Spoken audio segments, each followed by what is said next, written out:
Rápidamente y directamente para seguir conociendo el análisis de la situación, respuestas, lo que viene, las decisiones que va a tomar el gobierno, con nuestro siguiente entrevistado. Estamos con el ministro de Energía, Diego Pardaú, acá en el mismo estudio de ADN. Ministro, ¿qué tal? ¿Cómo está? Buenas tardes. Hola, ¿qué tal? ¿Cómo están? Gracias por recibirme. Bienvenido, buenas tardes. Ministro, parece tan clave a estas alturas, después de la cantidad de horas que he pasado de este megacorte, tratar de hablar en sencillo, tratar de hablar en ciudadano, si usted quiere, porque escuchamos, ya vamos a entrar en todo el detalle, ¿no? Pero en la tarde escuchábamos al presidente del Coordinador Eléctrico Nacional, que cuando se le vuelve a preguntar por las razones, por las causas de este corte, el origen de este corte, habla de una operación no deseada del sistema de protecciones, que al final del día es una falla no identificada. ¿De qué estamos hablando? ¿Qué es lo que se sabe hasta ahora de la causa del corte? Siempre el desafío de explicar lo que ocurre en el sistema eléctrico es grande, porque es un sistema muy complejo. Yo puedo tratar de explicártelo de la siguiente manera. El sistema eléctrico, somos una analogía vial. Chile tiene autopistas que conectan regiones, tiene avenidas que conectan comunas y tiene calles, que es lo que ocurre dentro de barrios. Claro, dentro de una comuna. El fenómeno de agosto, donde tuvimos cortes de suministro importantes, tenían más que ver con lo que pasaba en las calles. Muchos cortes dentro de calles. Lo que ocurrió el día de ayer es más bien un problema de autopistas, ¿sí? Entonces, Chile tiene una gran autopista que la conecta de norte a sur, una gran línea de transmisión que la conecta de norte a sur. Esta línea está diseñada para tener dos vías, ¿sí?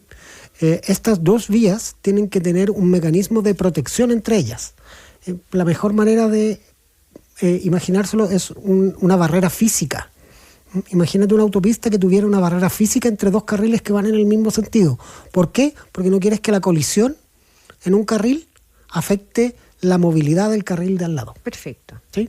¿Ya? Entonces lo que pasó ayer es que hubo un choque, como puede ocurrir que haya choques en una autopista, pero el mecanismo de protección que separa una vía de la otra no funcionó. Y eso significó que que afectó a ambas vías y por lo tanto se produjo una gran congestión. Ya, y ahora queda por saber por qué ese mecanismo de protección no funcionó. Efectivamente. Porque ese mecanismo de protección que supuestamente estaba ahí no funcionó de manera adecuada. O sea, ¿puede ser que ni siquiera haya existido ese mecanismo de protección? No, sabemos que ese mecanismo de protección existía. Ya, es que cuando usted dijo supuestamente estaba ahí. No, o sea, ese mecanismo de protección estaba ahí, pero no cumplió la función que le correspondía, que era contener el choque, digamos, y permitió que el choque se traspasara a la otra vía y por lo tanto generó una congestión mayor a la que debería haber ocurrido. Pero eso tiene que ver con lo que se denomina la profundidad de la falla, la capacidad de que algo que ocurre en una parte de esta autopista termine generando una congestión o una indisponibilidad en todo el territorio nacional. Ministro, pero antes de pensar en por qué no funcionó el sistema de protección, ¿cuál fue el choque que provocó, que generó que no funcionara el sistema de protección? ¿El choque es un episodio que regularmente ocurre en el sistema eléctrico nacional? Al igual que en las autopistas, cada cierto tiempo hay choques. En los sistemas eléctricos cada cierto tiempo hay cortocircuitos, porque hay un desajuste entre la demanda y la tensión que pide, digamos, en el norte puede ocurrir la tensión que pide un proyecto minero, por ejemplo, que puede pedir mucho o muy poco dependiendo de sus requerimientos productivos, y la tensión del sistema ajustarse a aquello, digamos. Ese equilibrio genera ciertos cortocircuitos. El problema es que esos cortocircuitos se traspasen al sistema completo, que lo que pasa en una de las vías de la autopista se traspasa a las otras. Ahí es donde está el problema. Eso es lo que genera un contagio al sistema completo. Eso es una parte, pero no es una explicación suficiente para explicar la extensión en el tiempo. ¿Sí? La extensión en el tiempo tiene que ver, si me permiten seguir con la analogía vial, con algo ligeramente distinto. Así como si tú tuvieras, efectivamente falla la protección. O sea, aquí estamos entrando en las causas que prolongaron el apagón. Efectivamente, por eso es importante distinguir las causas que generan un apagón de esta intensidad de las causas que generan un apagón de esta extensión en el tiempo. Perfecto. Porque son típicamente responsabilidades distintas. La intensidad tiene que ver con los mecanismos de protección que correspondían a una línea que efectivamente es de propiedad de ISA Interchile y, digamos, La investigación que se está llevando adelante respecto de aquello está más bien dirigida hacia, digamos, entender la responsabilidad que les corresponde a ellos en la falta de estos mecanismos de protección. Incenter Chile decía como gran argumento que ellos a los 44 minutos ya tenían cómo habilitar el sistema. Y hoy día el Coordinador Eléctrico Nacional dice 44 minutos ya es mucho. Sí, está bien. Y en la parte de la extensión también hay responsabilidades que hay que determinar respecto de esa, pero hay más participantes. Porque, siguiendo con la analogía vial, cuando tú tienes una congestión de este tipo, lo que tienes que hacer es enviar grúas a que saquen, digamos, los vehículos de la pista y se pueda volver a circular. Esas grúas que tienen que levantar los obstáculos de la autopista en el sistema eléctrico son los sistemas de generación que arrancan el sistema. Ya, ¿y a cargo de quién están hoy día esas grúas? Para seguir con la analogía. Claro, ayer fallaron. En reiteradas oportunidades con nombre y apellido, ¿quiénes fallaron en esa? ¿Quiénes operan esas grúas? Sí, aquí hay que ser responsable porque es una investigación que no es exhaustiva, pero lo que sabemos hasta ahora es que la central Canutillar falló un par de veces, la central Quintero falló un par de veces y la central Rapel falló un par de veces. Ayer, por ejemplo, mencionaban explícitamente cuando decían, bueno, tienen que entrar en funcionamiento estas centrales para apoyar el sistema, hablaban de Canutillar, hablaban de Rapel para nutrir de electricidad al Centro Cívico de Santiago. Y claro, y si esas dos centrales no estaban funcionando, no teníamos para cuándo. Y esas centrales, la responsabilidad de mantenerlas y la responsabilidad de tenerlas disponibles para cumplir esta función de emergencia corresponde al propietario, digamos, de esos activos de generación. En el caso de Rapel y en el caso de Quinteros es en él. Ya. A su vez, hay un sistema que coordina estas grúas, que es lo que se conoce como SCADA, y a su vez una serie de dispositivos que permiten operar de manera remota el sistema eléctrico, las subestaciones, las líneas, que son los telecomandos. Tanto el sistema SCADA como los telecomandos de muchas subestaciones y líneas fallaron ayer. ¿Cuál es la consecuencia de que esas cosas fallen? De que, por así decirlo, el mecanismo, la aplicación que determinaba dónde tenía que ir cada grúa, en una congestión muy grande, necesitas varias grúas en distintas partes, cada una haciendo un trabajo. ¿Cómo distribuirlas? Digamos, la aplicación que tenía que hacerse cargo de ello también falló. Fallaron además en momentos diferentes. Y en ese caso, eso es tanto el sistema SCADA como los telecomandos corresponden a la empresa Transelec, que hay también que investigar. Y fue mencionado también por el coordinador durante su vocería del día de hoy. Claro, porque ahí no permitía la visibilidad y el sistema sin visibilidad, decía el coordinador eléctrico, no permite levantar el sistema ni reponer el servicio. Claro, cuando tú no tienes este sistema automatizado pasas a una operación manual. La operación manual es por un lado mucho más lenta y por otro lado no solo más lenta sino también más riesgosa, está más sujeta a errores. Ya. Y que falle todo junto de alguna manera, porque falló, o sea, las vías, el sistema de protección, hubo choque. Después fallaron las grúas.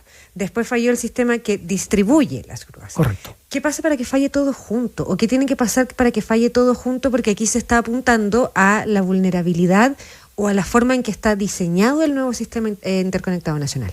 Y está bien, y esa es una pregunta que obviamente uno tiene que hacerse, pero el gran riesgo cuando uno tiene un sistema con múltiples responsables es que nadie sea responsable, y eso en este caso no vamos a dejar que pase. Porque los estándares de reposición del servicio y de protección del servicio ayer se infringieron. Todas estas instalaciones de transmisión, los telecomandos, las protecciones, son parte de los activos que todos los chilenos pagamos en la tarifa. Nosotros pagamos por un servicio que no se interrumpa. Y tenemos, por lo tanto, derecho a un servicio que no se interrumpa. Esos derechos fueron infringidos ayer. Y por lo tanto, lo que ahora corresponde, habiendo repuesto el servicio, es que identifiquemos claramente la ciudadanía va a necesitar una explicación transparente y detallada. O sea, de lo que hay uno más responsable que otro, porque cuando usted dice, claro, si todos son culpables, al final nadie... Eso es lo que no va a pasar. Aquí hay varios responsables, pero todos ellos van a ser sancionados en la medida que corresponda conforme a la institucionalidad que tenemos. Entonces, si bien yo estoy tratando de explicar la complejidad de este asunto, no hay que perderse ni un minuto en que el hecho de que haya múltiples responsables significa que esto es un problema sistémico donde nadie responde. Esto no es Fuente Ovejuna. Y eso, digamos, en este gobierno no va a pasar. Ministro, quiero ir más que ex post, que ya vamos a volver a ese tipo de cosas, a lo ex ante del episodio. Usted lleva 2 años, 4 meses en el cargo. En este periodo, ¿usted ha conocido de las simulaciones que se hayan hecho de fallas en el sistema? Que se haya preparado, se haya trabajado, se haya hecho, no sé, un esquema simulado de, mira, va a pasar un problema aquí, cómo vamos a solucionarlo, cómo se va a reaccionar. ¿Usted conoce de que se hayan hecho simulaciones de inconvenientes graves en el sistema eléctrico nacional? Eso se hace permanentemente. El equivalente más cercano en el tiempo es una falla del 2011. La recuperación empezó en 30 minutos y tomó cerca de 3 horas. Claro, pero eso fue un episodio real. Eso fue un episodio real. Pero simulaciones. A partir de ese momento también se hicieron muchas simulaciones. El plan de recuperación de servicio que se implementó ayer es un plan de recuperación de servicio que es de julio del 2024.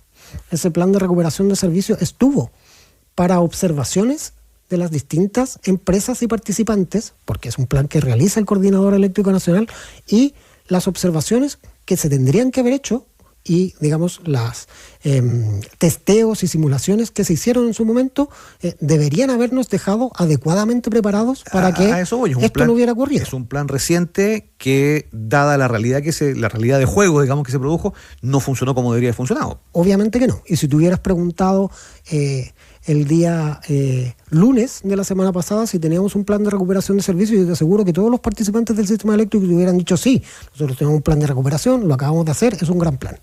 Y resulta que ese plan no permitió una recuperación de servicio conforme a los estándares que deberíamos tener y que hemos pagado en nuestras cuentas de la luz de manera permanente. Ministro, estamos conversando con el ministro de Energía, Diego Perdou. En esta prueba de ADN, en ADN.cl accedieron a un informe de una auditoría externa que se realizó en el año 2020 por la empresa Energy Systems a pedido del Coordinador Eléctrico Nacional, en el que había detectado problemas en las instalaciones y recomendado medidas para reducir los riesgos. Entre sus hallazgos estaban fallas en la configuración de protecciones, que estábamos hablando recién, verificaciones incompletas en los sistemas de control, que estábamos hablando recién, y problemas en el circuito de control de interruptores, entre Pan de Azúcar y Polpaico, que es todo lo que termina pasando ayer. Incluyó prueba de los equipos de protección. ¿Qué pasó? ¿Usted sabe como gobierno qué pasó con este informe? Eso es parte de la investigación que se abre ahora, y también quiero ser bien claro, el Coordinador Eléctrico Nacional no es un organismo público, es un organismo privado, claro, que cumple una función pública. De hecho, se financia con el pago de las cuentas de la luz. Se financia con el pago de las cuentas de la luz, efectivamente, y que, igual que las empresas privadas, también está sujeto a la fiscalización de la Superintendencia de Electricidad y Combustible, y si a ellos les cabe responsabilidad en la prevención y les cabe responsabilidad en la coordinación, claro, eso es algo que vamos a investigar. ¿Pero eso indica que podríamos esto podría haberse evitado? Si no se hubieran tomado las medidas, lo va a determinar la investigación, pero que esto se podría haber evitado, es evidente que se podría haber evitado. Y que debería haber durado menos, es lógico que debería haber durado menos. El estándar de intensidad de la falla que alcanzó y el tiempo de recuperación no son aceptables, lo dijo el presidente. Pero, por lo tanto, obviamente esto se debería haber evitado. Respecto de ese informe, la SEC estuvo muy encima, porque ISA Interchile dice, no, nosotros lo corregimos, se le informó al coordinador, pero no sabemos si la SEC estaba ahí y fiscalizó y certificó que todos esos inconvenientes que se plantearon en el informe fueran efectivamente resueltos, claro. La SEC desde el primer momento estuvo en un proceso de auditoría en el coordinador, pero la SEC, por diseño, actúa de manera represiva después del acaecimiento de los hechos, no actúa de manera preventiva. Acá la empresa podría decir, sí, lo dejamos todo listo, estaba todo ok, y quedamos a la buena fe. Nuestro sistema funciona así, nuestro sistema funciona sobre la base de un coordinador que hace un plan de recuperación de servicio con participación de los distintos actores, y ese plan de recuperación de servicio después se implementa principalmente a través de su coordinación. Y lo que toca ahora es que las facultades de fiscalización, que es lo que nos corresponde a los organismos públicos, no al ministerio, el ministerio más bien el que hace las políticas, pero a la superintendencia, es hacer efectivas esas fiscalizaciones, determinar las sanciones, darle una explicación transparente a la ciudadanía de qué es lo que ocurrió y, digamos, ejercer nuestras atribuciones con toda la severidad que exige la indignación de la ciudadanía. Ministro Perdou, usted habla de sistema Y otro de los términos que se ha ocupado mucho en las últimas horas es la vulnerabilidad del sistema. Y a propósito de lo que conversamos, uno podría sacar como conclusión que estas dos vías, que hay cierto consenso entre los expertos que esta interconexión nacional es mejor que la interconexión que había antes, que no se había puesto a prueba de esta manera, pero es un sistema vulnerable. Las dos vías, si falla el sistema de protección, si no llegan las grúas, si la aplicación que distribuye las grúas, parece que sí, ¿no? Que deja a toda Chile sin luz en un momento y por más de 7 horas en algunos casos. A ver, todos los indicios que tenemos hasta el momento es que aquí hubo problemas en la gestión de la emergencia. Y hubo problemas de la gestión de la emergencia de distintas entidades. O sea, falla puede haber, lo que pasó después no.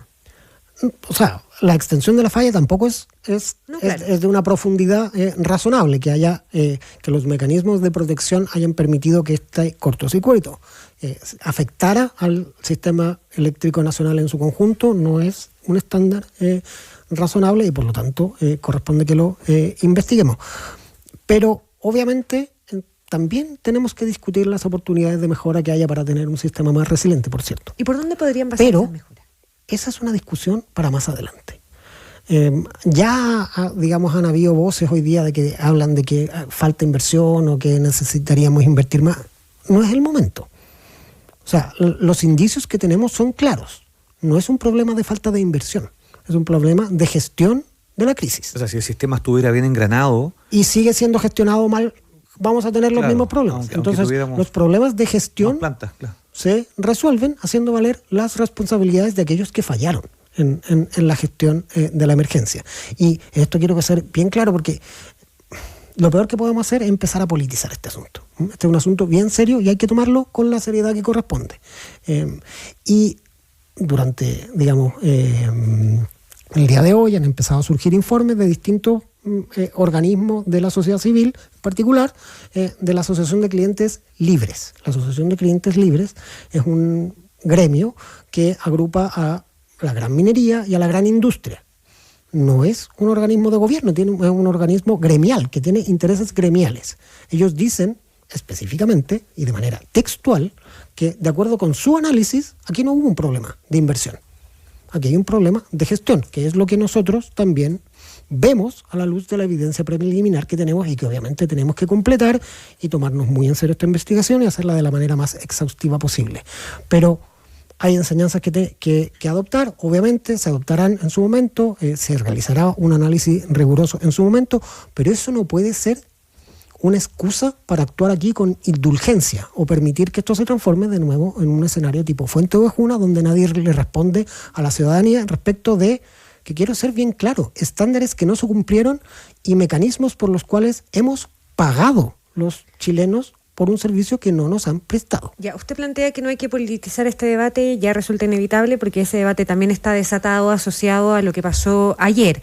Y particularmente la candidata presidencial de Chile Vamos, Evelyn Matei, hablaba de la falta de inversión, pero ella decía que se han bloqueado las inversiones en el ámbito eléctrico por la permisología, que es otro debate que ha estado muy sobre la mesa relacionado con la inversión también en Chile. El gobierno ha reconocido que ese sistema hay que mejorarlo para aumentar y mejorar también la inversión. La candidata habla de fundamentalismo ambiental y hostilidad permanente en contra de los privados, muy crítica de la reacción de indignación de ayer del presidente Gabriel Boric, que se queda solo en indignación según buena parte de la derecha.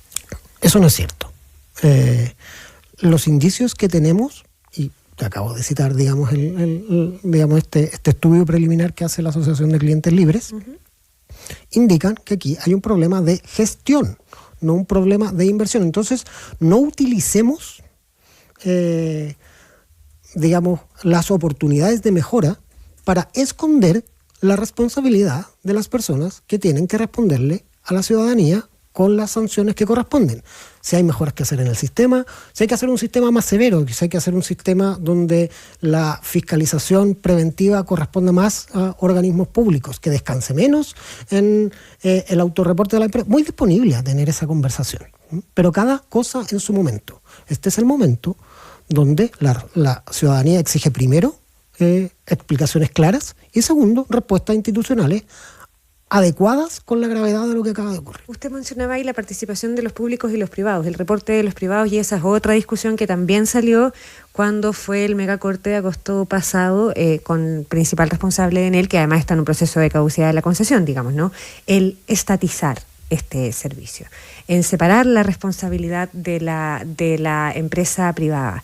¿Pasa por ahí también la discusión? ¿Pasan por ahí también las mejoras de gestión eventualmente? Esa es una discusión que veremos más adelante. Lo que no puede hacer, porque si empezamos a tener esa discusión ahora, todo lo que va a ocupar nuestra atención es la discusión programática. Entonces, enfoquémonos, o al menos lo que a mí me corresponde, las personas son libres de tener las discusiones que quieran, pero lo que a mí me corresponde institucionalmente es, primero, teníamos que velar porque la emergencia terminara, eso ya ocurrió.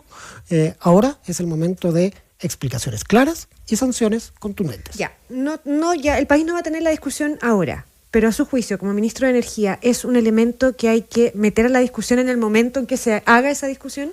Son discusiones que podemos tener, de nuevo, más adelante. Este es un momento de utilizar las herramientas que nos entrega la legislación que hoy tenemos vigente. Después pensamos en cambiarla si es que es insuficiente, si es que no nos permite cumplir las finalidades que todos queremos, que es tener un suministro eléctrico continuo, seguro, y que permita llevar adelante nuestra vida cotidiana y que la luz sea parte de nuestra vida cotidiana con estándares mínimos de seguridad y confiabilidad. Por esta falla de gestión, donde ustedes ponen el foco, ¿qué nos asegura que esto no vuelva a pasar en el corto plazo?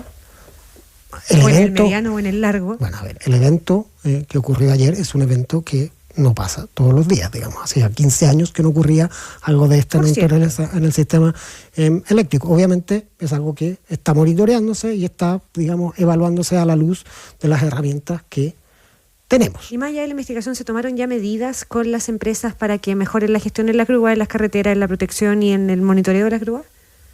Sí, pero en este momento están más bien relacionados con superar la emergencia y que no haya reincidencia de un sistema que de todas maneras todavía es frágil. Ministro, en su condición de ministro de Energía, pero también como miembro de un gobierno, y teniendo la sensación, el pulso de la calle ayer de esta sensación no solamente de vulnerabilidad del sistema eléctrico, sino que de vulnerabilidad de la ciudadanía, que pasa algo así y se queda sin metro, tiene que caminar horas hasta sus casas, todo el tema de las personas electrodependientes, el tema de la seguridad pública en la medida que se iba apagando la luz, se iba acabando la luz de día. Entonces, ¿existía en el gobierno un plan de contingencia para abordar un blackout o una catástrofe de estas características desde varios puntos de vista? Insisto, seguridad pública, salud, comunicaciones, los teléfonos celulares se empezaron a quedar sin comunicación a eso de las 6, 7 de la tarde, después de la noche. Las antenas, claro, autonomía de las antenas, solo 4 horas en caso de algunas antenas.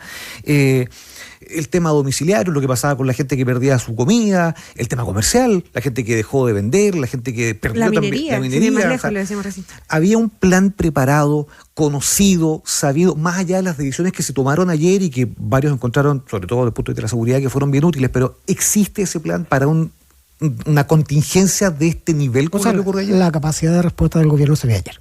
Efectivamente había desafíos, entre otras cosas porque la información que llegaba desde los mecanismos de coordinación del sistema eléctrico era información de mala calidad, que no era capaz de establecer tiempos de respuesta claros y que los que se fueron dando no se fueron cumpliendo. Entonces, frente a eso, la reacción del gobierno fue asegurar la, digamos, seguridad pública en primer lugar, proveer mecanismos para que el transporte público pudiera funcionar de la mejor manera posible atendida a las dificultades, y efectivamente se han detectado espacios que tenemos que hacerlo mejor, digamos. La autonomía de las antenas de telecomunicaciones obviamente es una dificultad. Es una dificultad que ya habíamos visto en otras oportunidades. Durante los incendios había pasado cosas similares. Ahora, yo también quiero ser claro en que son situaciones bien distintas. Cuando tú tienes una torre que se siniestra, obviamente no la puedes ir a cargar de combustible en el generador. Ayer no era el caso. Ayer teníamos antenas que tenían un generador abajo y que la carga de combustible se podría haber realizado. ¿Quién la tiene que hacer? ¿Cómo se paga? Eso es obviamente una pregunta que tenemos que hacer. Pero físicamente se podría haber ido a cargar ese equipo de electrógeno. El combustible líquido, el diésel, la benzina, estuvo disponible durante toda la emergencia. Entonces, obviamente ahí hay una pregunta que nos tenemos que hacer para tener un sistema de telecomunicaciones más resiliente posible. Y solo una última acotación. ¿por qué tiene que pasar algo como lo que ocurrió ayer? Que está bien, no pasa siempre. Pasó después de 15 años del último gran apagón, para que nos demos cuenta de todas estas fallas y que finalmente la gente en la calle es la que termina pagando el precio más grande por este tipo de O situaciones. sea, que ya no pasó con el apagón de agosto. O sea, la ley de Estado Cables y el reglamento siguen ahí. por Claro. ejemplo. Sí, pero yo también quiero hacer un pequeño contrapunto ahí porque los escenarios de blackout se incorporan dentro de la gestión de riesgo de un sistema eléctrico y se incorporaron dentro de la gestión de riesgo de un sistema eléctrico al punto que teníamos un plan de recuperación del servicio que paso a paso te decía qué es lo que tenías que hacer. Ese plan funcionó de mala manera, estamos de acuerdo, pero ese plan existía y se diseñó pensando en un apagón total también. Y las empresas tenían la responsabilidad de testear sus sistemas de respaldo, testear su propia capacidad frente a este desafío, y ahí no es que necesitamos que esto ocurra, es un poco distinto. Se hizo el ejercicio, se diseñó un plan, y ese plan, el día de ayer, se probó insuficiente a la hora de su implementación. Pero el ejercicio de ponernos en el lugar del riesgo, en el caso del sistema eléctrico, sí se hizo. ¿Y eso quién lo fiscalizó? El diseño del plan de recuperación de servicio y su implementación y su monitoreo respecto a la preparación de las empresas que le corresponde al coordinador eléctrico. Ministro de Energía, Diego Pardo, muchísimas gracias por venir a la prueba de ADN. Gracias a Ok, ustedes. buenas tardes. Vamos.